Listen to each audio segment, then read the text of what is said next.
Hola, ¿qué tal? Bienvenidos a Pequeñas Islas de Miércoles, el espacio electoral de La Encerrona. Y hoy vamos a hablar de un tema que en realidad no es electoral, pero quizás sí, debería ser una propuesta, ¿no? Que es el Brime, los remanentes de Sendero y todo eso. Para hablar de este tema tenemos una mesa, que es la primera vez que hago algo así, de solo periodistas además. Está conmigo Ricardo León, él es autor de Alias Jorge, es un libro sobre la vida del hijo del actual líder del militarizado Partido Comunista del Perú, Víctor Quispe Palomino, y es una suerte de recorrido en la historia de la violencia política y la violencia del narcotráfico. Luego está Oscar Castilla, que es director de Ojo Público, que bueno, ha sacado un reportaje que muchos han leído seguramente ya sobre lo que pasó el domingo, y también María Isabel Torres, directora de Mongabay Latinoamérica, que ha sacado muchos reportajes sobre el problema del narcotráfico y no solo el Brahim, sino en general varias otras zonas básicamente liberadas del Perú. Y quería empezar contigo, Ricardo, para que nos hagas un recorrido histórico en realidad, ¿no? Porque hay todavía mucha confusión. ¿En qué momento Sendero Luminoso deja de ser Sendero Luminoso y se transforma en esta cosa que tenemos en el Brahim? Hola Marco, si se me escucha bien actualmente. Perfecto. Primero habría que empezar diciendo que el Perú no conoce a sus malvados, ¿no? Víctor Quispe Palomino, alias José, podría pasar ahorita por la calle, podrías encontrártelo en un restaurante comiendo un menú y la gran mayoría de la población no lo reconocería, ¿no? Ni siquiera sabemos, no sabemos su rostro, su fisionomía, tampoco sabemos ciertamente o no está muy clara su historia. Eh, para resumirlo de esta manera, ellos provienen de una familia iniciada en los dogmas de Abimael Guzmán. Eh, el padre de los Quispe Palomino fue un mando bajo, no, nunca tuvo ningún mando medio en el primer Sendero Luminoso. Después llega Chuschi, después llegan las acciones de los 80, en muchas de ellas participó Víctor Quispe Palomino, alias José. Abimael Guzmán es capturado en el 92 en Lima. Poco después hace el armado o no armado, lanza estos pedidos para alcanzar la paz, dejar las armas, la amnistía general, etcétera, los acuerdos, los famosos acuerdos de paz, y Sendero se bifurca, se parte en dos, ¿no? La facción de que se compenetró o que se aisló en el Alto Guayaga, que era la facción de Artemio, que eran los que también hasta el final de sus días propugnaron un acuerdo de paz. Para la Y gente y la verdad es que esto quiero que sea así como bien básico, para la gente que no conoce mucho la geografía, quizás que el Guayaga está, digamos, un poquito más al norte. sí, selva central y un poquito hasta el norte, ¿no? Llega hasta algunas regiones del norte. Y eso ya está, en teoría, pacificado. La última vez que he ido ya estaba bastante pacificado. No hay ningún mando terrorista, hay siempre un poco de coca, ¿no? Pero era un sitio antes innombrable, ¿no? Hasta hay canciones, ¿no? De Miki González que explican muy bien qué cosa era el Alto Guayaga, ¿no? Ujú. Y Eh, entonces luego nos vamos un poco más al sur y ahí claro, tenemos... la otra facción, la facción que quería continuar la guerra y que se llamó, de hecho, Proseguir, la encabezó primero Feliciano. Feliciano, que era, creo yo, o si es, no sé, uno de los más sanguinarios de los cabecillas terroristas que han pasado por estos lares. Él era el más sádico, el más sátrapa, el más duro de roer. Él fue capturado en el 99. Capturado él, los Quispe Palomino, el que quedó como cabecilla máximo, o los que quedaron como cabecillas, eran Alipio, Alejandro Borda Casafranca, un chico que fue secuestrado en la selva, en un pueblo de la selva, y después, en una historia que no conocemos del todo bien con detalles, reclutado y convertido en terrorista, y estaba Víctor Quispe Palomino, alias José. Y en una escena que parece sacada de una película, hubo una especie de votación, hubo elecciones, entre comillas, casi democráticas, con mano alzada, donde estaban los mandos militares, los mandos políticos y la masa cautiva para ver a quién elegía. Ya había un previo acuerdo entre Alipio y José fue elegido el cabecilla máximo desde el 99. Ya el Esto sendero es se después de había, la caída de Feliciano. inmediatamente después, pocos meses después. Ujú. Sendero, de la primera mitad de los 90, había tenido que retroceder un poco en Ayacucho, ¿no? Ya la sociedad ayacuchana estaba un poquito más organizada, las Fuerzas Armadas, la policía ya se habían apostado en varios lugares estratégicos y se fueron hacia la selva del Lene, ¿no? Ahí viene este episodio trágico, uno de los más terribles de esta guerra, que es la de los Ayaninkas, ¿no? Miles de desplazados, miles de secuestrados, miles de asesinados. Luego se empiezan a ampliar y esto es el famoso Valle de los Ríos Apurímac y Mantaro, el Braem, donde ahí se calcula que hay más de 45.000 hectáreas de hoja de coca, el 90 y tantos por ciento destinada al narcotráfico. Y es ahí, en varios puntos del Braem, que han ido variando en el tiempo, donde los quispe palomino subsisten hasta ahora. Bueno, el quispe palomino, porque murió uno en el 2013 con Alipio y murió Raúl, que era el segundo al mando, en enero de este año. Está Víctor Quispe Palomino ahora solo, ya, como único cabecilla. Y hay esta discusión de si es o no es sendero luminoso. O sea, esto en teoría deja de ser sendero luminoso ¿cuándo?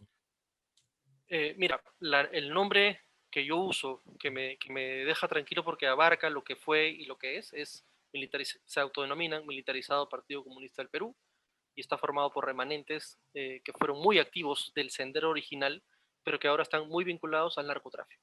Tienen un ADN de Sendero Luminoso. Alias José estuvo bajo el mando de los terroristas del primer sendero, solo que ahora sus aspiraciones son otras, ¿no? Pueden mantener incluso el mismo discurso en algunos afiches, en algunos discursos, incluso en los cuadernos de los pioneritos. Hasta ahora repiten algunas consignas antiguas, pero sus fines ya no son los que alguna vez tuvo Mael Guzmán. Mael Guzmán quería ser el presidente de Gonzalo, ¿no? Ya, pero y tú lo pones en tu libro, ¿no? Él participó en dos de las masacres, probablemente Por lo las dos menos, peores masacres de sí, nuestra historia, en ¿no? Soras y Lucanamarca, sí. Pero en ese entonces él no era ni siquiera un mando intermedio. Él mismo reconoce que él solo acataba y atacaba, ¿no? Ajá. Pero entonces tú dirías, de lo que se sabe, él es ideológicamente maoísta, al pensamiento González, o ya no es eso y simplemente es un narco y ya está. Ni lo uno ni lo otro. Creo yo que hay un gris bastante amplio donde circula esta persona, ¿no? No conozco ex senderistas, ¿no? Quienes fueron criados bajo esos dogmas, no sé de qué manera se convierte uno en ex senderista. Y por otro lado, viven ahora muy cerca, enlazados, trabajan juntos, son socios con el narcotráfico, pero tampoco diría yo que es puramente narcotraficante, ¿no? Claro, en la Constitución no existe el delito de narcoterrorista, pero en fin, esto es, creo yo, esa persona, es alguien que proviene de un terrorismo ideologizado en extremo, como el de Aymal Guzmán, que con estos 20 años, más en estos 40 años, se ha transformado en otra cosa. Y el Braem ¿era una zona de coca antes que llegara a Sendero o fue una zona de violencia y se transformó en una zona de coca? ¿Cómo funciona eso? ¿Cuál fue la historia Eh, ahí? no tengo tan clara, sinceramente no tengo tan clara esa historia. Oscar creo que puede conocer un poco más del tema, pero sí, llega un momento en que también los traficantes, algunos de ellos del Guayaga, empezaron a ser desplazados poco a poco y había que buscar nuevas zonas donde cultivar. Y Así se llega al cuéntanos cómo Braem. se llega, cuando has ido al Braem, ¿cómo llegas al Braem? Desde Lima. Se- Normalmente voy a Huamanga en avión o en bus y desde Huamanga hay unos colectivos que antes eran carritos, después pasaron a ser combis y ahora son 4x4 que van hacia Pichari. Pichari es una de las puertas de entrada, donde están ahorita los cuerpos de los asesinados el domingo, es una de las puertas de entrada al Brae. De También se Huamanga a puede ir Pichari, por ¿cuánto te demora? unas 6 horas si es que no ha llovido y la carretera no se ha derrumbado. Ujú. Hay otra ruta que es por Satipo, por Mazamari, y se circula por Río Tambo, y en fin, se puede llegar por Río también. Se puede ir desde Huancayo, que es otra de las rutas, se puede ir por la Convención y se llega desde Cusco hacia Quillabamba y luego la Convención y luego a Quimbiri, que ya es Brae. Hay, reúne provincias de 5 regiones, entonces se puede entrar y salir por varios sitios. y desde Pichari, por ejemplo, hasta la zona del asesinato, más o menos, ¿cuánto hay? Unas 3 horas más o menos, Y, incluyendo un y pequeño cruce en río. yo he ido, en verdad, muy pocas veces, dos, tres veces, y lo que más recuerdo son estos bloques de cemento que han puesto allí, para evitar que... Cuéntanos un poco de eso, ¿por qué las Toda- carreteras tienen estos bloques así como en zigzag? lo que pasa es que hay puestos de control, ¿no? Hay puestos de control para control de drogas, de tráfico de drogas, control de identidad. Hay varios de estos puestos. Y en varios puntos de la carretera hay también, curiosamente, tú si lo ves desde el aire, hay un montón como de triangulitos que son todas las veces en las que la lluvia provoca derrumbes, ¿no? Hay épocas del año en las que te demoras esas 6 horas de Huapán a Pichar y se pueden convertir en 10 horas o más, ¿no? Y luego están los caminos hacia los pueblos que están más adentro. El Brahe es como una muñeca rusa, ¿no? Vas destapando puertas y entras a otro lugar y después a otro lugar y a otro lugar. Piscatán del N, este distrito donde todo esto ha ocurrido, es reciente. Fue creado en el gobierno de Humala, en una época en la que el Congreso tú presentabas un proyecto para crear el distrito de la Encerrona y te lo daban, o sea, te creaban el distrito. Y uno de estos distritos creado sin mucho estudio, sin mucho análisis, fue Piscatán del N. Su presupuesto actual, según he estado revisando unas cifras del MEF, es de 11.000 soles, o sea, 10 sueldos mínimos, un poquito más. ¿Qué se hace con 10.000 soles en un presupuesto de un distrito? Arreglar el puerto de entrada, probablemente. El local municipal que conocí justo en esos años se construyó con fondos de las reparaciones colectivas. Es decir, este pueblo ya había sido hostigado, atacado varias veces por el narcoterrorismo, los quispe palomino y en fin. Y la manera en la que se les restituyó fue, se les dio los fondos para construir un pequeño local que son 4 tablitas, ¿no? Ahora ya es cemento, pero en ese entonces eran 4 tablitas. Es un pueblo que se ha creado a último momento, en la época actual de esta guerra, ¿no? Yo leí un comentario en Twitter que me parecía como una pregunta válida en realidad, ¿ah? Que, a ver, si, digamos, lo que decían es que si este señor Quispe Palomino es un narco, pues, ¿qué hace viviendo allí? Porque no está dándose la gran vida con los millones que debe sacar del narcotráfico. Tienen plata y no es que la tengan en cuentas bancarias ni tampoco la tienen consigo mismo, ¿no? Lavan muchísimo dinero. En Ica ha habido muy grandes operativos de la policía, la fiscalía le ha dado activos. Ellos enviaban su dinero a unos parientes que tenían en Ica. Grifos, en fin, ahí, lavan plata. No la tienen consigo, ¿no? Por eso digo, él decir que es puramente Sendero Luminoso es incompleto, es tan incompleto como decir es puramente narcotraficante. No se puede ser ex terrorista, pienso yo, y un terrorista no se convierte de la nada o tan tajantemente en narcotraficante. Colabora muy de cerca, eso sí, ¿no? O sea, constantemente. Y por ejemplo, una de las cosas que justifican el atentado es una supuesta depravación moral, ¿no? Hay como una reclamación allí de no a la prostitución, y, en fin, incluso al alcohol, cosas por el estilo. Y en otras manifestaciones que ellos han tenido, en entrevistas, incluso, uno ve incluso hasta un sesgo, hasta te diría yo, conservador religioso, ¿no? Que no cuadra pues con la imagen de un comunista supuestamente ateo, ¿no? ¿Eso en qué momento pasó? ¿Se transformó?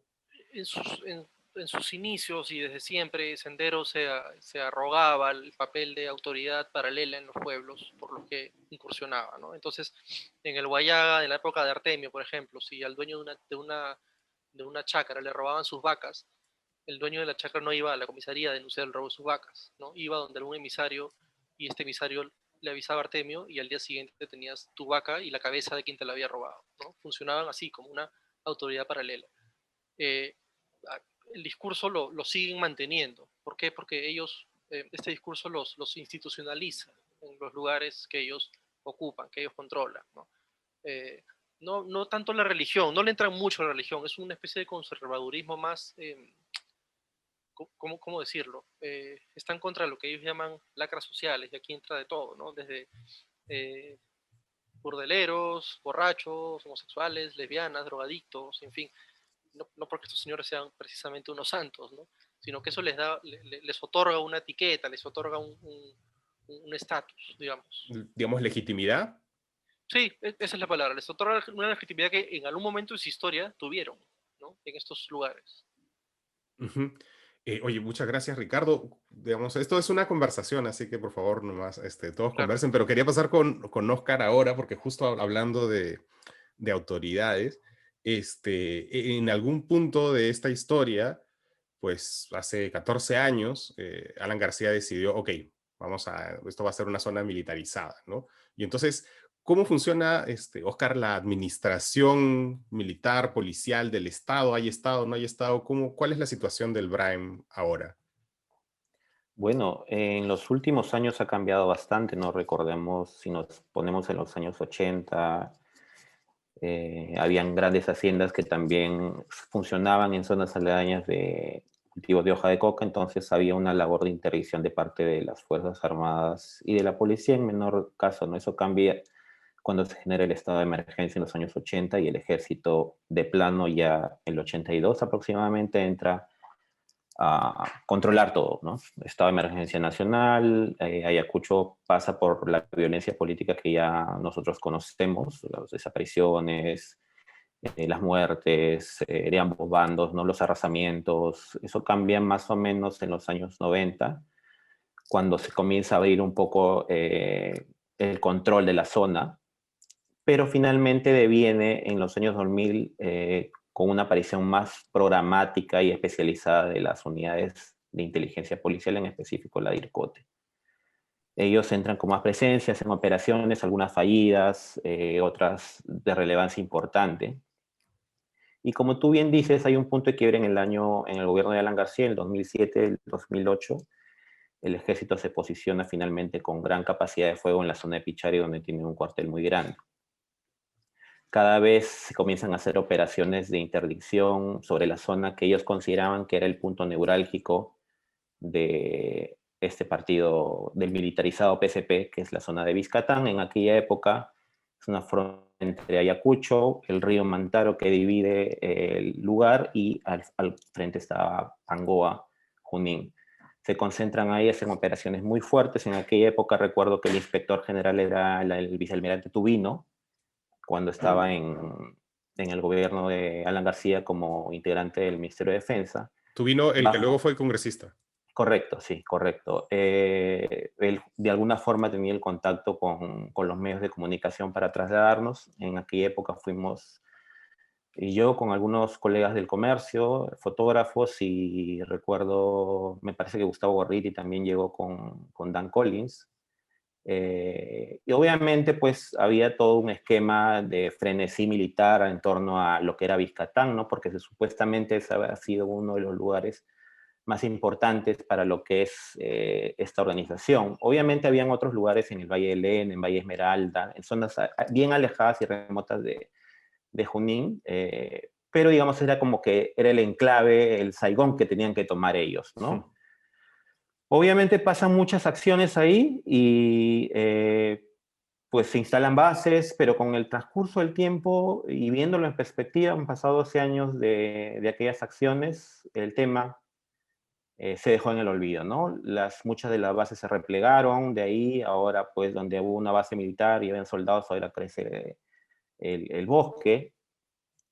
Y eso es de alguna forma el relato de lo que ha pasado en los últimos años respecto de las fuerzas militares y policiales, ¿no? Ahora, después de esa experiencia del 2008 y del 2009 aproximadamente, donde hay una gran presencia del ejército ahí, comienzan disputas entre lo que yo entiendo es la necesidad de acabar definitivamente con los últimos dos bastiones. En aquella época era Artemio en el Alto Guayaga y Víctor Quispe Palomino en el BRAE, disputas entre organismos de la policía, ¿no? Entre básicamente la unidad especializada en temas de terrorismo y la unidad especializada en temas antidrogas. Esas disputas conllevan a que pues una se repliegue hacia el Alto Guayaga y concluya en la detención de Artemio exitosa. Esa es Una unidad, la la Dinandro dinámica. es la que ejecuta la misión y la concreta. después utilizando y tratando de aplicar la misma metodología investigativa que se aplica en la zona de Huánuco y San Martín para detener a Artemio, se trata de replicar este procedimiento en el BRAE, pero yo entiendo que en algún momento la IRCOTE cerró esa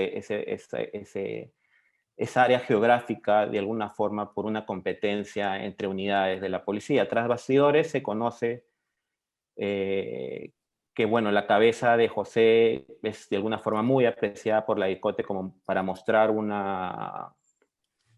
último galardón de batalla en este fin de lo que fue Sendero Luminoso, ¿no? Y lo que ellos que consideran que en este momento está Sendero Luminoso. ¿Y no te parece que eso en parte explica cuando sale el jefe de la IRCOTE a decir, oiga, no, por si acaso son terroristas, ¿no? No existe el delito de narcoterrorismo, porque si le pones la palabra narco delante, pues ya no le compete a él, sino tendría que entrar la de Inandro.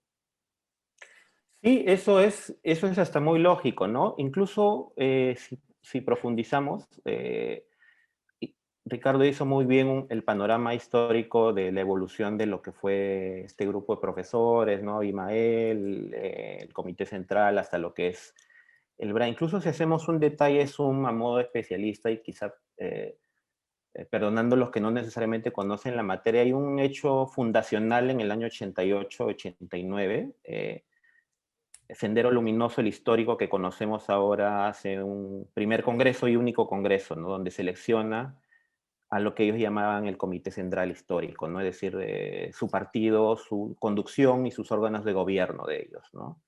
A nosotros ha llegado ese hecho histórico para ellos por la muerte de Nora en el momento, o sea, la primera esposa de Abimael Guzmán. Por Sorba el griego, ¿no? Por el video, por los bailes de Abimael, con toda la cúpula, ¿no? Pero ese hecho deviene clave en el análisis de la metamorfosis de Sendero porque seleccionan varios personajes, dos de ellos los más conocidos que han llegado hasta el 99, Oscar Ramírez Durán Feliciano detenido, en una convulsionada también operación que buscó exhibirse como un triunfo de los últimos días del gobierno de Fujimori, cayó en Huánuco también, curiosamente, y el otro sobreviviente de aquel comité central fundacional donde habían los mandos históricos de Sendero Luminoso cae en el año 2013, que es Artemio, ¿no? Por eso ahí, y eso es una reflexión que quería compartir con los colegas, uno puede poner fecha de caducidad de Sendero en varios momentos, ¿no? Si uno es atrevido o si uno tiene matices, ¿no? Puedes decir que el 92 cuando cayó Ismael, y uno podría decir, bueno, podría ser el 93 cuando Ismael firme el acuerdo de paz, en las famosas reuniones con Montesinos, ¿no? Donde Fujimori luego va a las Naciones Unidas a proclamar que pues habían derrotado al terrorismo y que ellos habían firmado un acuerdo de paz como los que se han firmado ahora último con las FARC con Colombia, ¿no?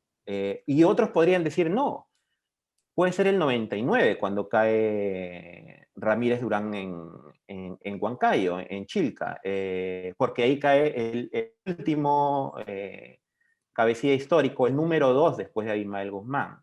Pero otros incluso podrían ser más atrevidos y decir, bueno, podría ser que la misma ideología, las lecturas de Mao, de Lenin, de Marx, habían traspasado a Artemio y pues todavía siendo un docto en la materia, un poco cuestionable eso dados los orígenes militares que él tiene, no tiene tampoco estudios superiores a diferencia de José. Es poco creíble que él pudiera llevar la ideología en las venas, si bien tenía toda la metodología senderista de generar documentación interna, panfletos, verborrea sobre el tema de la subversión. Podría decir el año 2013, ¿no? Que ahí acaba de alguna forma este comité histórico. Entonces, ¿qué pasa en los últimos 6 años de entonces? Dirías que José entonces sería esa continuación, pero ahí te encuentras con un problema porque José no fue integrante del comité central histórico, fue un mando importante dentro de la organización que heredó Feliciano en la zona del BRAE. Entonces, a partir de estas fechas uno puede trazar un antes y un después, creo yo, acercándonos. Pero además, Oscar, para complicar más las cosas, para hacer más enredado el asunto, aparece Movadef en el camino. Con lo cual, Claro. son los abogados de Abimael, ya empezamos el círculo se convierte en un laberinto, ¿no? Sí, y ahí yo matizaría con dos cosas. Claro, el Movadef es la herramienta de una especie de organismo autogenerado, como fueron los abogados democráticos en los años 80 con Crespo a la cabeza, ¿no? Ahí yo diría que es más bien como si uno trazara un organismo y pone la cabeza de Sendero, es como un organismo de apoyo a ellos, ¿no? Pero los comités centrales, el comité central del año 88, 89, es el que de alguna forma te dice, oye, este es el directorio de la empresa, y para comparar, ¿no? ¿Cuándo cambia el directorio de la empresa y cuándo se vuelve ya, se cambia de nombre? Iba a decir La Graña razón Montero social. cambiando como ahora ha cambiado de razón social, ¿no? Para hacer el símil. Mi opinión personal es que esto acaba, y es un poco arriesgado decirlo, ¿no? Pero yo pondría énfasis en que la franquicia de Sendero acaba con el último cabecilla en el 2013. Sin embargo, el mismo José podría, si yo quiero aportar evidencia para ese indicativo, podría decir, el mismo José renegó de Abimael Guzmán, lo culpó de haberlo hecho participar él muy joven en la matanza de Lucanamarca, públicamente en cámaras, ¿no? El mismo Feliciano, su jefe en algún momento, hoy preso en la base naval del Callao, también ha dicho que es narco a nivel judicial, ¿no? Oscar, pero una cosa, los panfletos que se han dejado en este último atentado, pues para mucha gente, digamos que recién se está empapando del tema, dice, oye, pero ahí está la hoz y el martillo, ¿no? Se llaman Partido Comunista del Perú, hay todo un lenguaje, pues clásico ya, ¿no? Entonces, pues hasta cierto, o sea, no deja de ser no deja de haber una herencia allí, ¿no? No, sin duda, sin duda. El tema es, claro, establecer, y de eso, además de los organismos especializados también nosotros, qué tanto es un pretexto, qué tanto es una justificación para hacer, qué tanto para ejecutar acciones, para hacer atentados, o sea, en la práctica estos documentos, cómo se están utilizando de parte de ellos, porque asumir esa realidad también sería asumir cosas que ellos dicen, ¿no? Por ejemplo, llamar que es un militarizado Partido Comunista del Perú, cuando, bueno, en la terminología de organizaciones criminales, ellos son lo más probable un grupo, una organización armada que se beneficia de actividades de economía ilegal del narcotráfico, pero no con un fin de aniquilar las instituciones del Estado, ¿no? Incluso ellos podrían decir que sí tienen la intención, pero en la práctica sabemos que ellos no pueden demoler ni siquiera el cuartel de Pichari, entonces, de donde se conducen las acciones. Entonces yo creo que ese análisis y oportunidades como esta, donde podemos conversar entre todos un poco haciendo análisis y desmenuzando estos detalles, son claves, ¿no? Y eso es lo que un poco se nos está arrebatando en estos días con una narrativa, o sea, tratando de, en mi opinión también personal, de imponernos una narrativa que va contra lo que se conoce, ¿no? Sumando a eso, o sea, es decir, que el Sendero de 1980, 40 años después, con el último mohicano, sigue allá. Puede ser, es controversial decirlo. Yo también me ceñiría en cuanto a, pues, aclarar puntualizaciones en esta idea del militarizado PCP, como ellos se autodenominan. Incluso podríamos utilizar alguna terminología policial, ¿no? Se saben que tanto Artemio como José y Alipio, fallecidos ya, tenían también investigaciones por el delito de terrorismo y por el delito de narcotráfico, que son los que figuran en nuestro Código Penal. Eh, pero, por ejemplo, en el caso de José y de Artemio, ellos tienen procesos abiertos en Estados Unidos, en la Fiscalía General de Manhattan.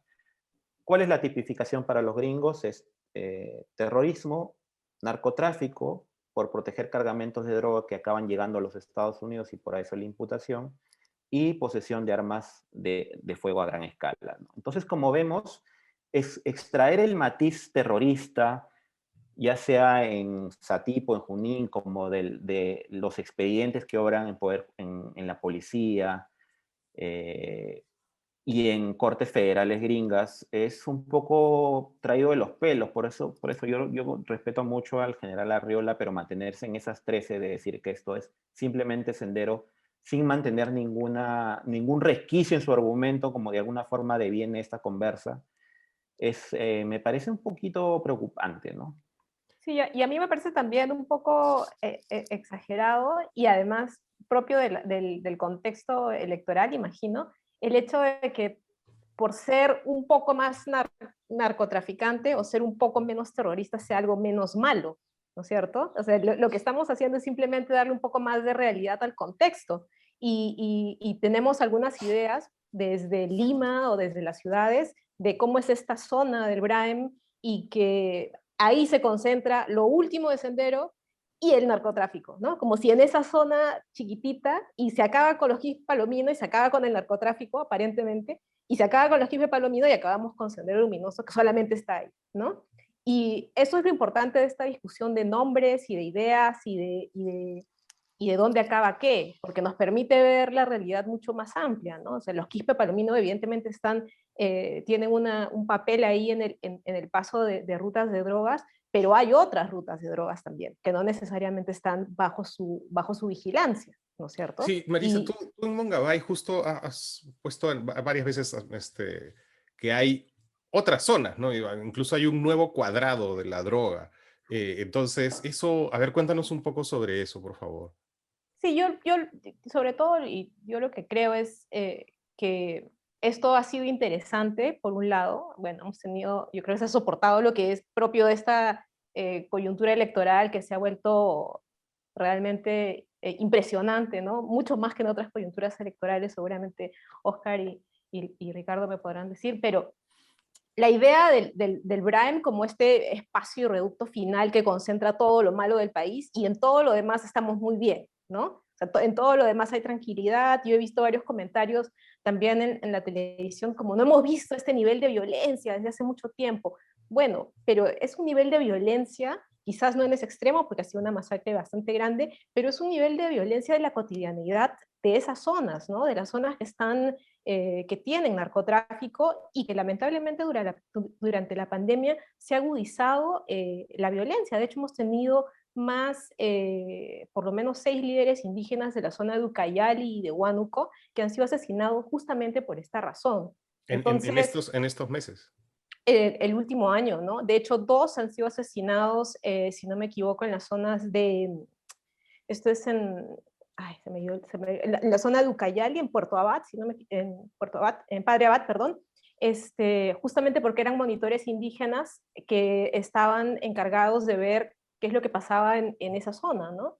Entonces, a mí lo que me parece es justamente esto, ¿no? El Braem, si no me equivoco, concentra aproximadamente el 48%, digamos la mitad de del cultivo de hoja de coca, ¿no?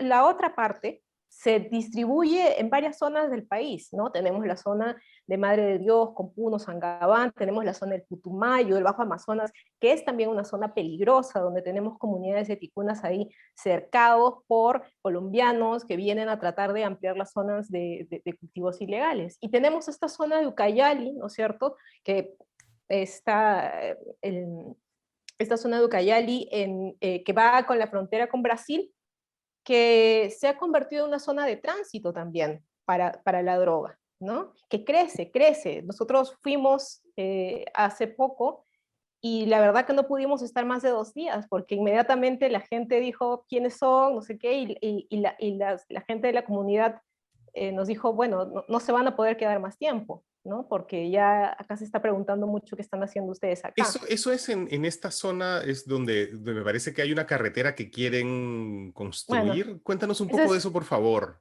ese es el último regalo que con el que el Congreso nos quiere premiar aparentemente, ¿no? Y ahí Y es estaba lamentable, Tubino también, ¿recuerdas? Ahí estaba claro, Tubino también. Claro, es, Tubino decía que era más importante el desarrollo de estos pueblos a través de la carretera que cualquier otra cosa, ¿no? Como si esa carretera fuera utilizada solamente por los indígenas de la zona, ¿no?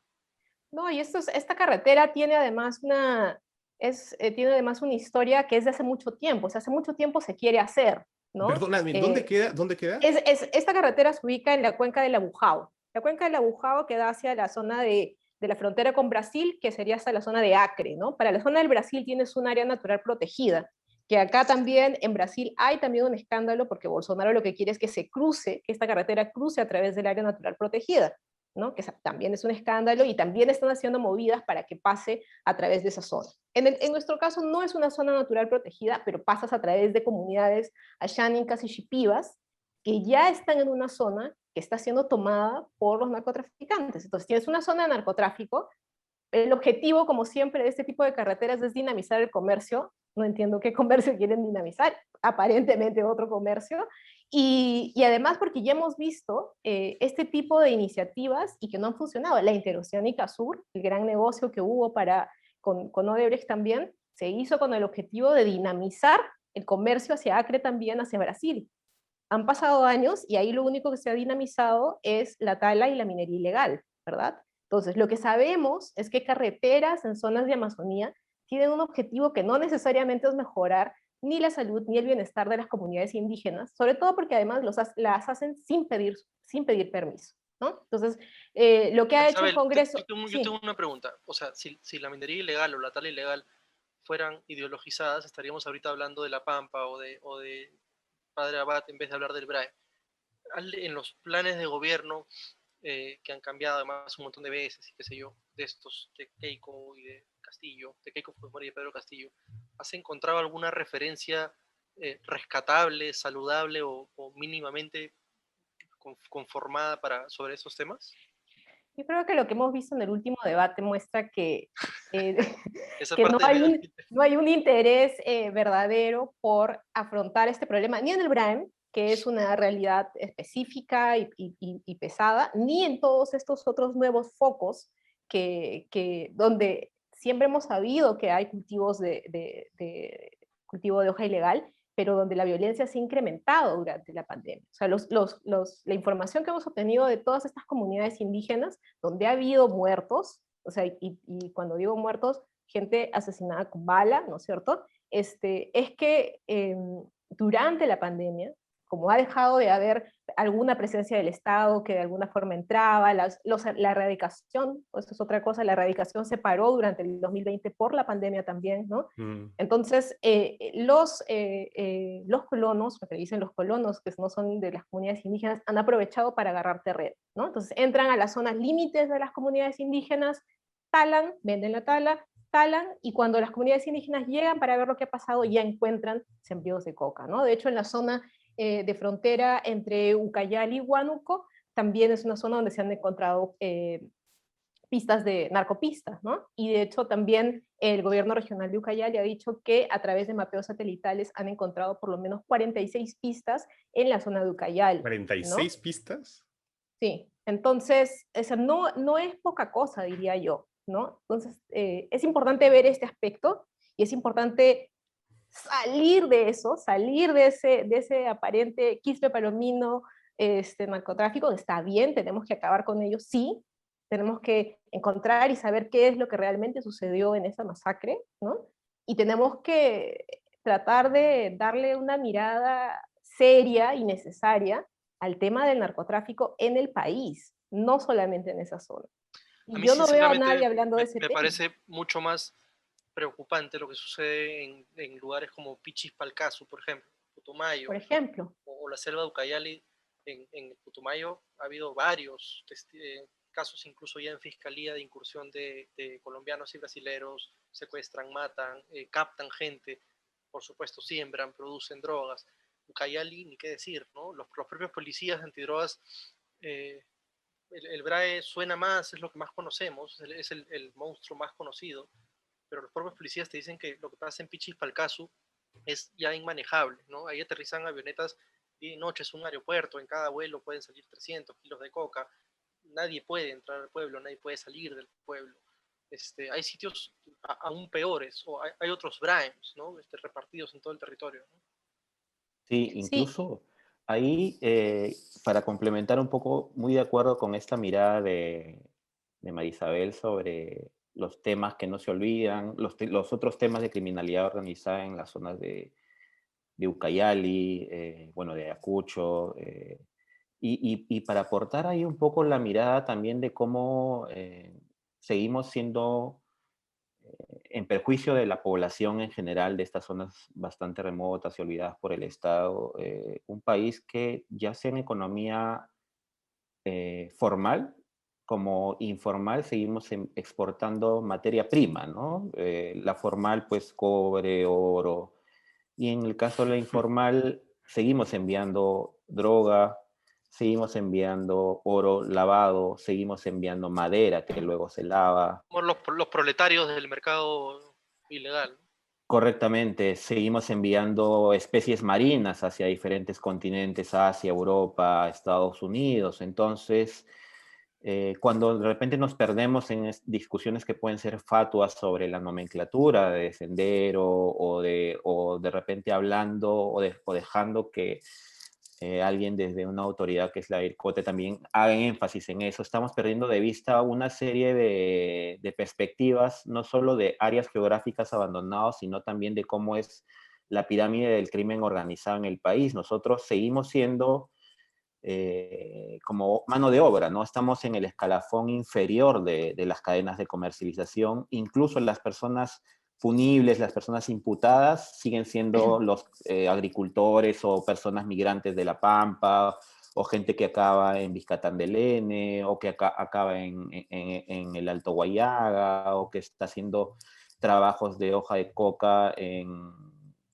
la zona que menciona Marisa en Ucayali. Entonces creo que esa mirada, por eso decía yo que la ausencia de debate y la crisis que hemos vivido en estos 5 años con la pandemia, pues todos estos brimes que dice Ricardo también se han desatado, ¿no? No ha habido control, el Estado pues está ausente, está golpeado. Ahí viendo las imágenes de Vizcatán del N, por ejemplo, de hoy día, que no sé si algunos pudieron ver, la gente parece que estuviera en el año 2019 porque no existe ningún tipo de protocolo sanitario, obviamente porque o no llegó el Brain o no llegó el COVID a esa zona o es porque el temor o la situación social es mucho más difícil que estar enfrentando la pandemia como la enfrentamos nosotros los que vivimos en Lima, ¿no? O Marco que vive en España.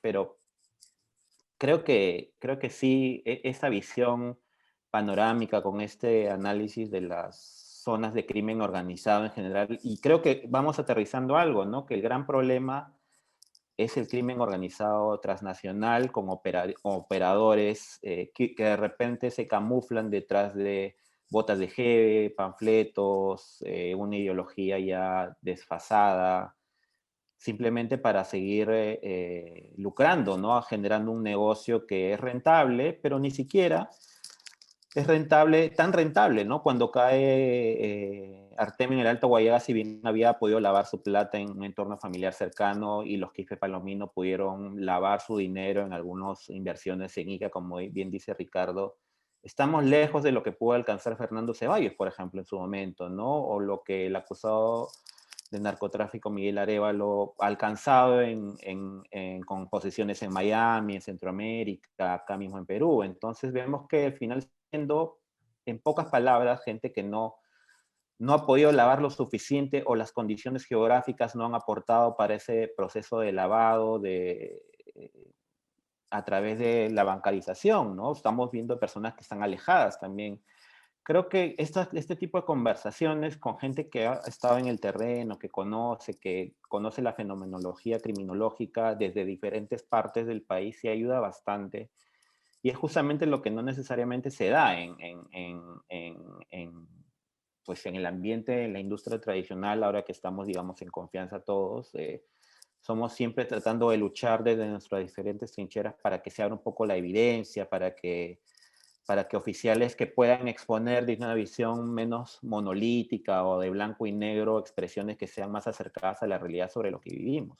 Probablemente si en la época de Soras, Lucanamarca o Barrios Altos hubiera existido Twitter, seguiríamos preguntándonos quién hizo qué, ¿no? Las redes sociales en estos días han sido una calamidad, ¿no? Eh, más, es inevitable ponerte a leer, ¿no? Es como, no sé, pues es un fast food, no te gusta, sabes que no te hace bien, pero no puedes dejar de leer y empiezas a ver o sea, todas las ensoñaciones que circulan en las redes sociales son terribles. Ayer la policía ha tenido que desmentir en Twitter un video que daban como video del día, que era de un atentado en una comisaría en Santillana, en el 2009, creo.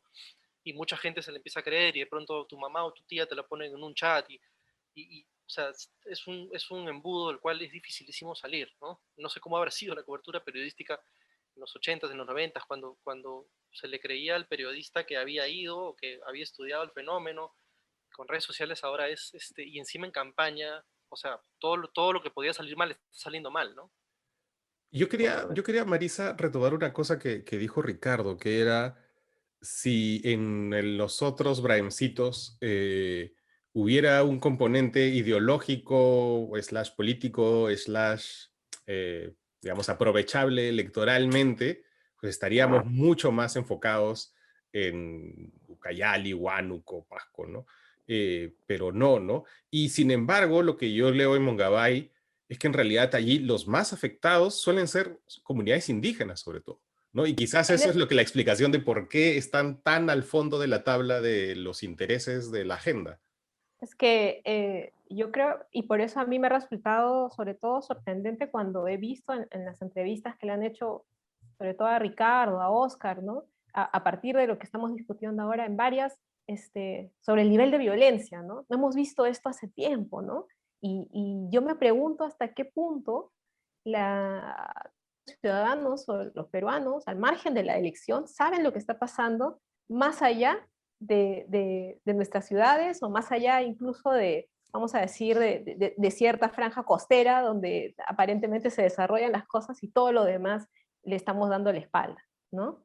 Entonces, la situación de las comunidades indígenas es tan grave en algunos espacios, ¿no? Yo leí ayer otra vez nuevamente los testimonios que dan los pobladores y los líderes indígenas cuando uno va o los llama por teléfono durante pandemia, lamentablemente, y eso yo creo que tanto para Oscar, para Ricardo ha sido una tortura, para mí también no poder ir a ninguno de los sitios a ver qué está pasando, pero en las llamadas tenías y recibías testimonios de líderes indígenas casi al borde del llanto, ¿no? O sea, que te dicen, bueno, yo voy por acá y estoy yendo por el río y de pronto me paran y veo que hay 10 personas armadas y me dicen, ¿qué estás haciendo aquí? Y él está pasando por de toda la vida.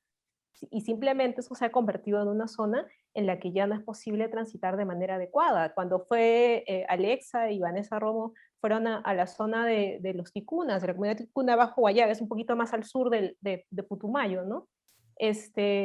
Uno de los líderes ahí, si no me equivoco, de Juan Jardín, creo que era, decía, sí, una vez estábamos acá, entonces vinieron unos colombianos que se estaban disparando por el río, entraron a la comunidad, se dispararon un poco más, salieron, parecía, o sea, no parece verdad cuando uno escucha esas cosas, no parece verdad, o sea, están entrando y se están disparando, vienen, te matan, te desaparecen, ¿no? Y no lo estamos viendo. Aparentemente no lo vamos a ver, y recuerdo nuevamente, y de repente también Oscar y Ricardo me ayudan con eso, cuando por acá en Lima sucede uno o dos cosas que dicen sicario, ¿no? Y entonces dicen, ya nos colombianizamos, decir el escándalo, nos colombianizamos, ahora sí, ¿no? Pero como no pasa nada y no nos colombianizamos, se supone, Pero además queda tranquilo. el peor momento para discutir estas cosas, lo cual es muy saludable, el momento más difícil para hacer eso es en una campaña electoral, ¿no? Marco, tú que eres humalólogo, en el 2006, Ollanta iba con Polo Rojo al Alto Guayaga y con Nancy Obregón y esa partida sembraba hojitas de coca, ¿no? Simbólicamente se tomaba un millón de fotos. En el 2016, cuando termina su gobierno, uno de sus últimos discursos, él decía, hemos logrado erradicar 36.000 hectáreas de hoja de coca en el Guayaga. O sea, se instrumentaliza el crimen, la violencia, la pobreza, el abandono, y por eso es que la discusión política exacerbada es lo que más flaco favor le hace, ¿no? A todo el asunto. Una otra cosa hubiera sido hablar de esto estando, no sé, en noviembre del 2019, ¿no? Donde todavía no, creo que nuestra mayor preocupación era Forsyth en las encuestas, ¿no? Una cosa así. Yo ¿sabes? quería Sí. yo quería terminar esto con, digamos, aterrizándolo un poco hacia las elecciones. ¿Hay alguna forma de salir de esto? Quiero decir, o sea, es que, digamos, el panorama parece, no sé, siento que el escenario que han descrito no le veo ni una rendija de luz, ¿no? ¿Hay alguna manera de enfrentar de una manera inteligente esto? Yo he leído justo en el Comercio hemos hecho una nota de los planes de gobierno de Castillo y Fujimori sobre el tema de Abrae, narcotráfico, etc. El de Castillo es bastante gaseoso y el de Keiko es excesivamente optimista, ¿no? Rospigliosi dice que en 6 meses puede terminar con todo lo malo que hay en Ebrahim. Él ha sido ministro del Interior. Él tuvo que ir a entregar ataúdes de cuerpos de policías y militares cuando era ministro. O sea, él sabe que en 6 meses no es real acabar con esto. En 6 meses ni siquiera termina. En 6 meses te pueden bajar 2 ministros, más bien, probablemente. Entonces no la tienen clara, ¿no? El problema, Rubén Vargas ha estado subiendo en Twitter ahora unos datos del BRAEM sobre conectividad, pobreza, anemia, deserción escolar, falta de servicios. Ese es el problema de fondo del BRAEM, ¿no? O sea, no vas a solucionar otro problema en el BRAEM si no atacas primero eso, ¿no? Hoy día en la tarde hay un equipo del diario que ha ido, está ahí en Vizcatán del N, llegaron hacia las 2 de la tarde un grupito de policías y militares, se reunieron con Leonidas Casas, juez de paz, y luego se fueron. ¿En qué quedaron? En que mañana va a ir Caliwarma. O sea, recién mañana van a llevar Caliwarma para darle comida a los chicos que están en edad escolar y qué sé yo. Recién mañana, estamos en 2021, ¿no? Ese es el real problema de fondo. Y también entender que las dinámicas criminales no son tan sencillas como si estuviéramos en la ciudad y pones una cámara para acabar con los que roban las carteras o roban los celulares, ¿no? O sea, estamos hablando de mafias criminales que, que además son diversificadas, o sea, tenemos minería ilegal, tenemos tal ilegal, tenemos narcotráfico, donde tenemos eso tenemos trata, ¿no? Mm. Entonces, y uno puede llegar, veamos lo que pasaba en La Pampa, ¿no? El operativo que es un operativo, el gran operativo para acabar con la minería ilegal en Madre de Dios. Probablemente ahora se logró de alguna forma reducir, pero eso se movió, ¿no es cierto? Lo tenemos en Pariamanu, lo tenemos en algunas zonas de la reserva de Tambopata, ¿no es cierto? Muchos de la zona de Sangabán decían que los mineros ilegales se habían ido allá para sembrar coca, ¿no? Entonces, en un contexto de vulnerabilidad, donde no hay otras oportunidades económicas, vas a tener a población buscando las oportunidades más sencillas. Lamentablemente, la coca paga mucho mejor que cualquier cultivo alternativo que se quiera dar.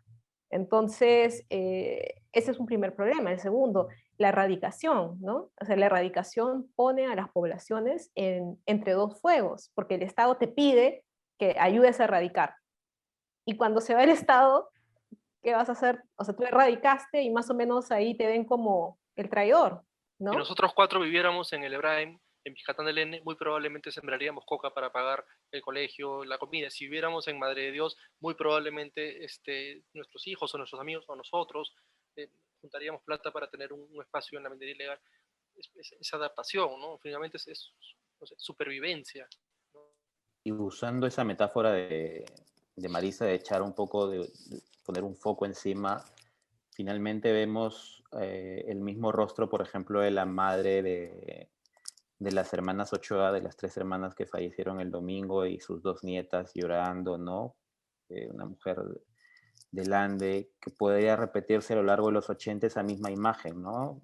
Cambiando Lucanamarca, alguna zona del Brae o del Guayaga, los desposeídos, los olvidados, las poblaciones indígenas originarias abatidas en estos campos de concentración casi que montó Feliciano en los 90. Y por otro lado también los que sí ganan del crimen organizado en sus múltiples formas y por los múltiples motivos que sean, que sí de alguna forma tienen un poder económico. Obviamente ya estamos alejados del mito y de que estas personas que hacen dinero, estas actividades criminales solo tienen un par de edificios, un par de carros, ¿no? Estamos hablando de gente que sí hace actividad y que la plata finalmente fluye hacia el extranjero, ¿no? El proceso de bancarización, de lavado de activos, de insumos que salen de acá. Entonces creo que al final es un problema social muy grave, es un problema de ver dónde está, enfocar finalmente el problema. Y creo que lo hemos aterrizado de alguna forma. Creo que esto lo sabe mucha gente en las fuerzas de seguridad del orden, en entidades de inteligencia financiera en el país, solo que creo que estas tormentas políticas de los últimos años también me invitan a pensar qué tan penetrado está el sistema político, qué tan penetrado está las bases de lo que de estos tres pilares del Estado, ¿no? El Ejecutivo con un montón de gente investigada por delitos de cuello blanco, Odebrecht, el Congreso con temas de investigación criminal también, con partidos infiltrados según acusaciones fiscales, que el Poder Judicial también con temas de crimen organizado. Recordemos que los cuellos blancos se originan inicialmente en un chuponeo, una banda de narcotraficantes del puerto del Callao y luego se deriva a lo que ya sabemos con Inostroza ahora en proceso de extradición. Entonces creo que eso lo sabe, creo que los pocos que conocemos esos temas y también nuestros pares en el Estado conocen esa problemática, ¿no? Y algo, me atrevería a decir que está parando este tipo de cambio, de reformas que pudieran haber para mejorar esto. El panorama de acá a los próximos 5 años es de un estancamiento no solo económico también, sino de un auge de este tipo de actividades criminales que no se van a acabar con que muera José mañana, ¿no? O que se siga etiquetando, forma parte del libro de Ricardo, ¿qué hubiera pasado si este hijo se seguía en el Braille acá 20 años? También sería Sendero Luminoso entonces, porque sobrevivió él, el hijo de José, y supuestamente tiene esa doctrina. En el 2040 seguiríamos hablando de Sendero Luminoso en esa zona. Entonces creo que esta serie yo incido, ¿no? En que la discusión, como dice, terrible que surge en redes sociales y en las que de alguna forma también tenemos alguna participación todos, creo que es bueno explorar con gente especializada, como acá ahora, estos matices, ¿no? Estos matices que no necesariamente lo vemos en el día a día, ¿no? Guau, bueno, nada, se nos ha pasado el tiempo volando. Muchas gracias a Marisabel, muchas gracias Ricardo, muchas gracias Oscar. Creo que tengo muy poco que agregar, creo que ha estado muy bien esta mesa, este ha sido un acierto. Muchas gracias a todos y nos vemos el próximo miércoles en Pequeñas Islas de Miércoles.